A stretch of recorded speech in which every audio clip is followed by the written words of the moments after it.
ગામમાં પેલા તો એવું હતું ને કે છોકરાઓ ચાલીને નિશાળે જતા. સ્કૂલ થોડીક દૂર હતી ઘરેથી, એટલે 4 છોકરા ખભે દફતર ભરાવી અને વહેલી સવારે ચાલતા ચાલતા નિશાળે જતા હતા. રસ્તામાં ઘણા બધા ખેતર આવે, છોકરા વાતો કરતા કરતા જાય.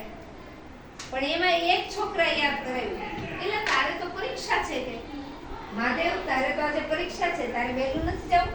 હાલો એ કે પગ ઉપાડો કે ગયા વખતે તો પાછી પરીક્ષા છે ને હતી સ્કોલરશિપ, શિષ્યવૃત્તિ પરીક્ષા. એટલે જે પરીક્ષા પાસ કરે એને 10 રૂપિયા એ સમયમાં સ્કોલરશિપ મળતી. 10 રૂપિયાની કિંમત અત્યારે 1000 જેવી.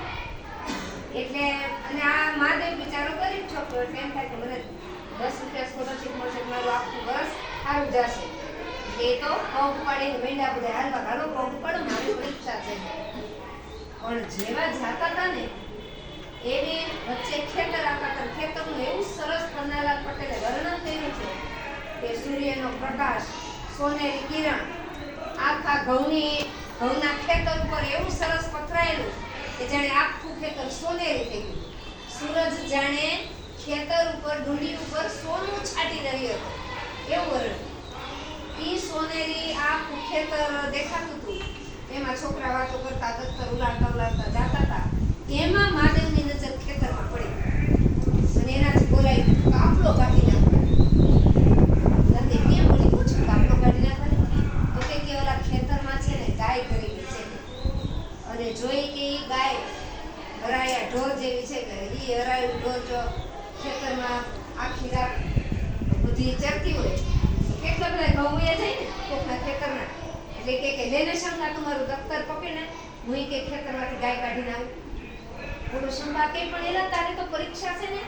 તો કે તમે તો તાર હાલતા થાવ કે હું હમણાં આવું છું. દોટ મૂકી એને.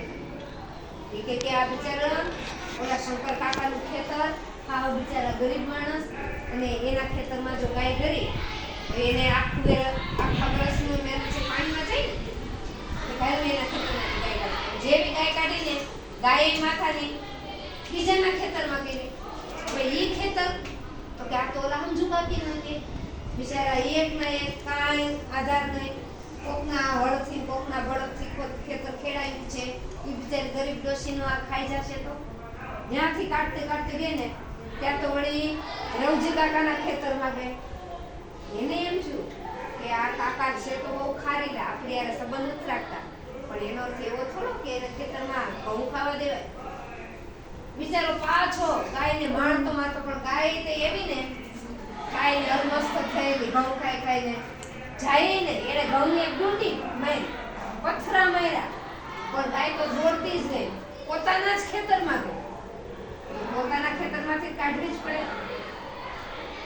કાઢતે કાઢતો ઠેઠ ખેતરનો શેઢો આવ્યો, પણ ગાય જાય નહીં. લગભગ આમ એને સૂરજ માથે આવતો દેખાય, પછી રેપજે બળી ગયો, આમ એની પરીક્ષા દેખાય.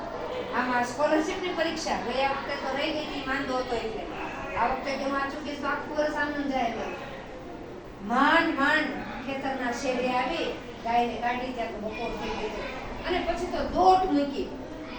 અને જ્યાં એ પરીક્ષા લેવા જાય ત્યાં તો હેડમાસ્ટર સાહેબ ઓલા મોટા સાહેબ બેસી ગયા હતા પરીક્ષા લેવા. પેલા એવું પરીક્ષા લેવા 12 થી સાહેબ આવતા, અને 12 ના ઇન્સ્પેક્ટર સાહેબ આવીને પરીક્ષા લેતા હતા. પરીક્ષા શરૂ થઈ ગઈ હતી અને ઓલો પરસેવે રેપ જેપ થતો આવ્યો કે કામ આ દેવા તારે પરીક્ષા કેમ મોડું થયું?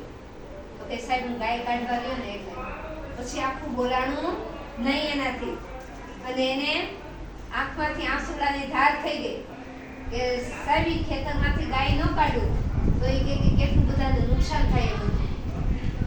અને કોઈના ખેતરમાંથી ગાય નથી ખાવા દેવાય, અને બીજાનું આખા મહેનતનું પાણી કરે. એટલે ઇન્સ્પેક્ટર સાહેબ બધું સમજી ગયા. એની આંખમાં, મહાદેવની આંખમાં એને માનવતા જોઈ.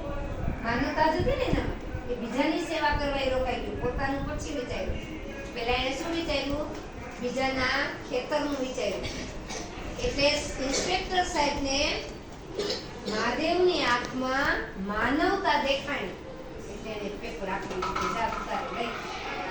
અને મહાદેવ પછી તો એ કહે કે એવું લખવા માંડ્યું કે જાણે બધું એને આવડી ગયું, જાણે પાસ થઈ ગયું. આ માનવતા છે, તમારા અંદરની જે ભાવના છે ને એ. આ પાઠનું નામ હતું પરીક્ષા.